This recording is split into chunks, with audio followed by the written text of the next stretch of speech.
हजरत मोहम्मद का जो पूरा जीवन काल था, उस जीवन काल में उनके जीवन काल में सबसे ज्यादा लड़ाई हुई। ऐसा बताते हैं कि 84 ऐसी लड़ाई हुई जिसमें उन्होंने प्रत्यक्ष या अप्रत्यक्ष भाग लिया। 84 लड़ाई। लेकिन आपको यह जान के और वहां पे आश्चर्य होगा कि 84 लड़ाई तो हुई, लेकिन सबसे कम लोग मरे उस लड़ाई में। अगर एक लड़ाई होती है तो उसमें हजारों लोग मारे जाते हैं, लेकिन इस 84 लड़ाई में जो रिकॉर्ड बताता है, उस रिकॉर्ड के हिसाब से केवल 1014 लोग मरे। और जहां कहीं भी लड़ाई होती थी, हजरत मोहम्मद का हुक्म रहता था कि किसी भी ऐसे व्यक्ति और इंसान को मत मारो जो लड़ाई नहीं करता। ख्वातीनों को महफूज रखो, बच्चों को महफूज रखो, जो ज़ईफ हैं उनको महफूज रखो। अगर कहीं से गुजरते हो और वहां पर अगर किसी किसान और किसी की पैदावार को नुकसान होता है तो उसको बचाओ। इसलिए 84 लड़ाइयां हुई और उन लड़ाइयों में केवल 1014 लोग मरे। दुनिया का सबसे बड़ा रिकॉर्ड है।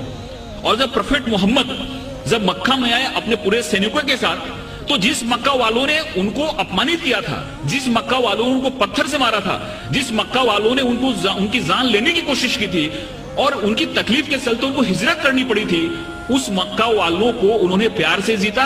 और वो मक्का की जो फतह थी, ऐसी फतह थी जिसमें खून का एक कतरा भी नहीं बना। प्रोफेट मोहम्मद को जितना अपमानित किया गया था, प्रोफेट मोहम्मद की जिंदगी को जितनी तकलीफ दी गई थी, अगर वो चाहते तो जिस समय उन्होंने मक्का में प्रवेश किया, मक्का की फतह की, उस समय हजारों लोगों का कत्ल करा सकते थे, लेकिन एक भी खून का कतरा नहीं बहा और बड़े प्यार और मोहब्बत के साथ उन्होंने मक्का को फतह किया। इससे यह बात सामने आती है कि शांति और अमन इस्लाम का मकसद है। तलवार उठाई उन्होंने, तलवार इसलिए उठाई कि तलवार उठाने का उनको हुक्म था, मजबूरी थी तलवार उठाना, कि अगर तलवार नहीं उठाते तो मजहब का क्याम नहीं हो सकता। और हर एक जगह गीता में भगवान श्री कृष्ण ने अर्जुन को कहा कि तुम लड़ाई करो, अगर तुम लड़ाई नहीं करोगे तो धर्म की स्थापना नहीं हो पाएगी। अर्जुन वहां से भाग रहा था। अर्जुन ने बोला कि फिर नहीं चलाता, क्योंकि मेरे सामने तो हमारे सारे रिलेटिव बैठे हुए हैं। भगवान श्री कृष्ण ने कहा कि यहाँ पे धर्म की स्थापना के लिए तुमको लड़ाई करनी पड़ेगी, तुमको लोगों को मारना पड़ेगा। अगर तुमने लड़ाई नहीं की तो धर्म की स्थापना नहीं होगी। तो एक विशेष परिस्थिति में हमको लड़ाई करने की भी जरूरत होती है। वैसे प्रोफेट मोहम्मद ने अगर लड़ाई करने की बात की तो वहां पे की जहां पे लड़ाई करना मजबूरी था, और वहां पे अगर लड़ाई नहीं होती तो शांति की स्थापना नहीं होती। इसलिए ये बात हमारे सामने आती है कि सबसे बड़ी जो बात है कि इस्लाम जहां जहां उन्होंने उनको जहां जहां वो लोगों को मार सकते थे, जहां जहां खून खराबा हो सकता था, वहां पे उन्होंने खून खराबा नहीं होने दिया। कभी कभी उन्होंने अपने को खुद अपमानित भी हुए। जैसे कि बहुत लोगों को मालूम हुआ कि सुलह हुदैबिया जो एक करार हुआ, एक जो मायदा हुआ, उसमें बहुत सारे ऐसे टर्म थे जो टर्म उनको कबूल नहीं थे, इस्लाम के मानने वालों को, मुसलमानों को कबूल नहीं थे। लेकिन प्रोफेट मोहम्मद ने कहा कि अगर यह मायदा नहीं करता हूं तो बहुत बड़ा खून खराबा हो जाएगा और उस खून खराबे से बहुत लोग मारे जाएंगे। इसलिए चलो मेरा अपमान हुआ तो चलेगा, लेकिन शांति के लिए, अमन के लिए मैं करार करता हूं, जिससे बहुत बड़ी लड़ाई टल गई। ऐसे बहुत सारे उदाहरण है।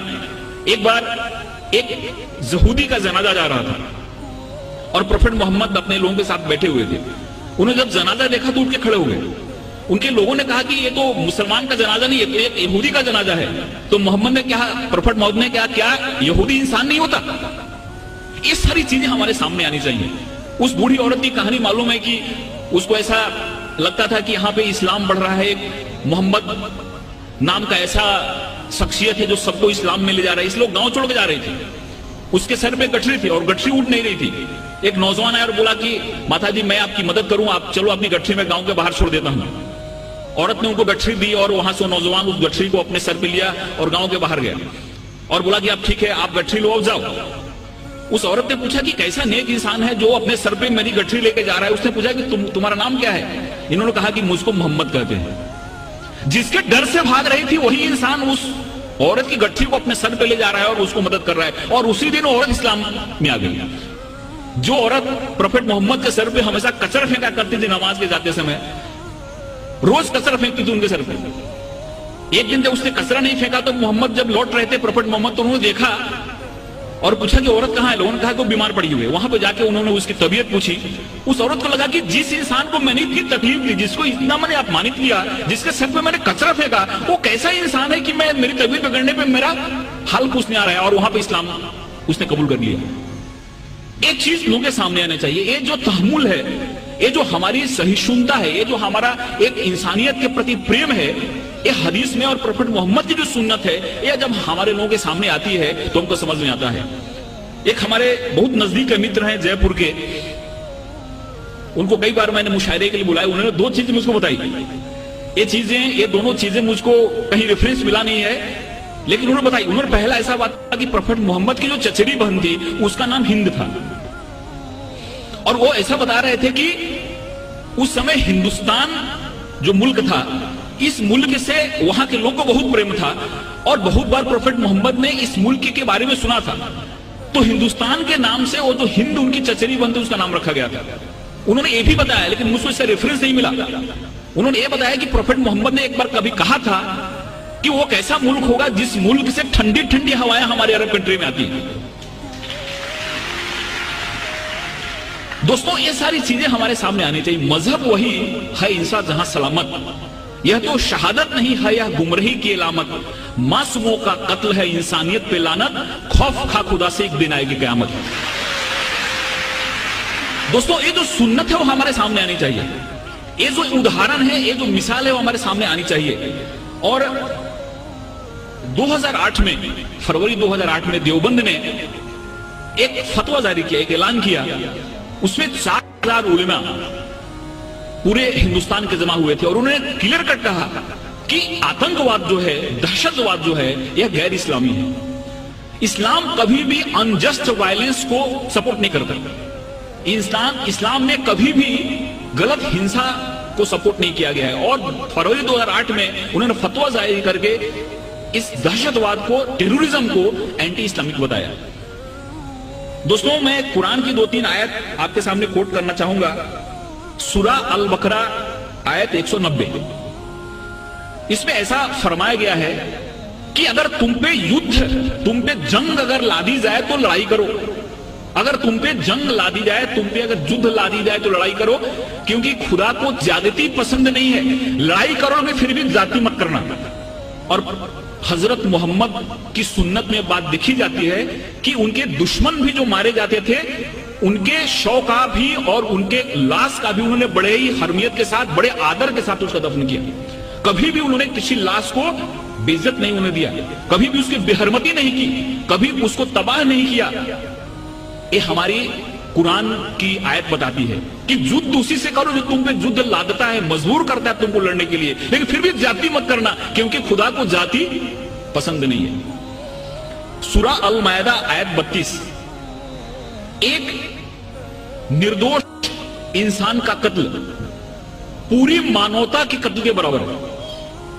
इस आयत में फरमाया गया है कि अगर एक निर्दोष आदमी है, इनोसेंट आदमी है, अगर उस आदमी का कोई कत्ल कर देता है तो उसका कत्ल पूरी इंसानियत के कत्ल के लायक है। इसलिए कभी भी इस्लाम किसी भी निर्दोष और किसी भी बेगुनाह इंसान के कत्ल की कभी इजाजत नहीं देता। ये हमारे कुरान की बात कही गई है।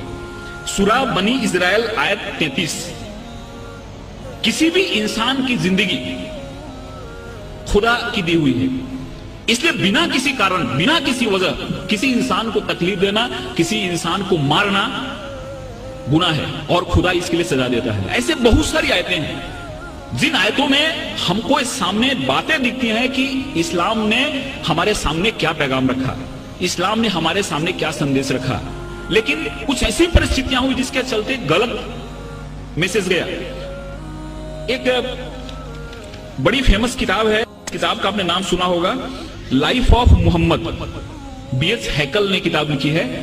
और उस किताब में उन्होंने ऐसा लिखा है कि बाद में काफी ऐसे ट्राइब्स थे, ऐसे जनजातियां थी जिन्होंने इस्लाम को स्वीकार कर लिया, और इस्लाम को स्वीकार तो कर लिया लेकिन इस्लाम के पैगाम को समझा नहीं, और उन्होंने काफी जगह बहुत सारी उत्पात मचाए, जिसमें ततार और मंगोल्स ऐसे ट्राइब्स थी जो इस्लाम को स्वीकार किया लेकिन इस्लाम को नहीं समझते हुए उन्होंने इतने अत्याचार किए जिसके चलते बहुत ज्यादा इस्लाम बदनाम हुआ कि इस्लाम को मानने वाले ऐसा करते हैं। इसका BH हैकल ने अपनी किताब में बड़ा ही अच्छा एक्सप्लेनेशन दिया है।